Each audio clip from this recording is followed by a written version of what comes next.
செங்கல்பட்டு மாவட்டம் மறைமலை நகரில் திராவிடர் கழக தலைவர் கி. வீரமணி தலைமையில் சுயமரியாதை இயக்கத்தின் 100ஆண்டு நிறைவு விழா மாநாடு நடைபெற்றது. இதில் பங்கேற்ற முதலமைச்சர் மு. ஸ்டாலின் கண்காட்சி அரங்கை பார்வையிட்டார்.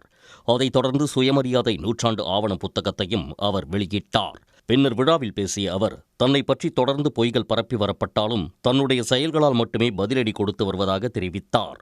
100 ஆண்டுகளில் மாற்றத்திற்கான விதைகளை நாம் விதைத்துள்ளதாகவும், எதுவும் மாறக்கூடாது என நினைப்பவர்கள் தொடர்ந்து சதி செய்து வருவதாகவும் அவர் கூறினார். சிலர் திமுகவை பிடிக்காதுன்னு சொல்லுவாங்க. அதுக்கு பொருள் ஒடுக்கப்பட்ட விட்டு குழந்தைகள் படிக்கிறது பிடிக்காது. இந்த இனத்திலிருந்து படிச்சு முன்னேறி IAS IPS வர்றது பிடிக்காது.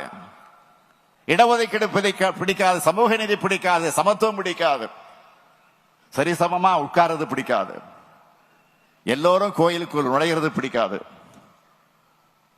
அனைத்து சாதிகளும் அர்ச்சகர் ஆகிறது பிடிக்காது, ஒற்றுமையா இருக்கிறது பிடிக்காது, தமிழ் பிடிக்காது, தமிழர்கள் பிடிக்காது, நாம தலை நிமிர்ந்து நடக்கிறது பிடிக்காது. தமிழ்நாட்டை மட்டுமல்ல, இந்திய நாட்டையே ஒரு 100 ஆண்டுக்கு பின்னோக்கி எடுத்து செல்ல நுணுக்கமாகவும் தீவிரமாகவும் முயற்சி நடந்து கொண்டிருக்கிறது. இதையெல்லாம் தடுத்து நிறுத்துகிற அரண் தான் திராவிட மாடல். அதனால்தான் அண்ணாவும் கலைஞரும் சொல்லாதத இந்த ஸ்டாலின் ஏன் செய்கிறான்னு டென்ஷன் ஆகிறாங்க. அவங்களுக்கு எரியட்டுன்னு தான் நான் திரும்ப திரும்ப திராவிட மாடல்னு சொல்லிக்கிட்டே இருக்கேன்.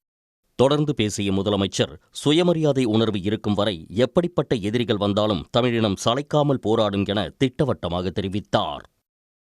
வரப்போறது அரசியல் தேர்தல் கிடையாது, தமிழினம் தன்னை காத்துக் கொள்ளக்கூடிய சமுதாய தேர்தல். கொள்கையற்ற அதிமுகவினரால் 10 ஆண்டுகள் பாழாய் போட தமிழ்நாட்டை மக்களின் ஆதரவோடு மீட்டெடுத்து இந்த 4 ஆண்டுகள்ல வளப்படுத்தி இருக்கிறோம். வரலாறு காணாத வகையில வளர்ச்சி பாதைகளை நடைபோட்டுக் கொண்டிருக்கிறோம். இதை திராவிடத்துக்கு எதிரான பாஜகவும், திராவிடம்னா என்னென்ன தெரியாத திரு பழனிசாமி அவர்களின் அதிமுகவும் மீண்டும் கபலீகரம் பண்ணாலும் பாக்குறாங்க. தமிழ்நாட்டை நாசப்படுத்த துடிக்கக்கூடிய கூட்டத்தை வேரோடும் வேரடி மண்ணோடு வீழ்த்தணும். அதுக்காகத்தான் கொள்கை தெளிவும் போராட்ட குணமும் செயல் திட்டமும் ஒற்றுமை உணர்வும் மதச்சார்பற்ற முற்போக்கு கூட்டணிக்குத்தான் இருக்கு.